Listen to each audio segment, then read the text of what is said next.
என்னுடன் பங்கு கொள். இது இயேசு கிறிஸ்துவுக்குள் பிரியமான என் சகோதர சகோதரிகளே, இந்த நிமிட நச்சரிக்கு இயேசுவின் நாமத்தில் நான் உங்களை அன்போடு அழைக்கிறேன். துன்பத்தில் என்னுடன் பங்கு கொள். தீமோத்தேயுவுக்கு பவுலுடைய சொல்லுகிற வார்த்தையின் வழியாக கடவுள் நமக்கு சொல்லுகிற வார்த்தை அது. மகிமையில் மட்டுமல்ல, இன்பத்தில் மட்டுமல்ல, துன்பத்திலும் வறுமையிலும் பாடுகளிலும் நாம் பங்கு கொள்ள கற்றுக்கொள்ள வேண்டும். எதற்காக? கடவுளுடைய வல்லமைக்கேற்ப கடவுள் நமக்கு வல்லமை கொடுத்திருக்கிறார். பிலிப்பியர் 4:13 வாசிக்கிறோம் அல்லவா? எனக்கு உறுதி ஊட்டும் இயேசுவினாலே, என்னை பலப்படுத்துகிற கிறிஸ்துவினாலே எதையும் செய்யும் ஆற்றல் உண்டு.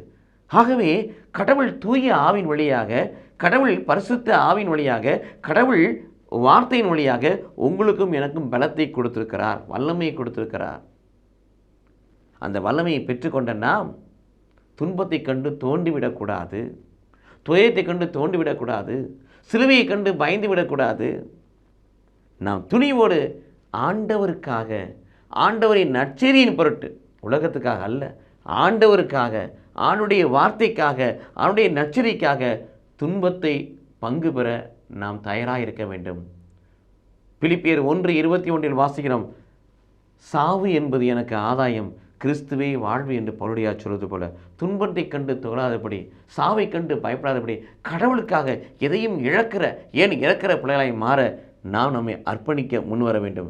ஆண்டவருக்காக, அவருடைய நற்செய்திக்காக துன்பத்தில் நாம் பங்கு கொள்வோம். துன்பம் வருகின்ற பொழுது கடவுள் நம்மை ஆசீர்வதிப்பாராக. ஆமென்.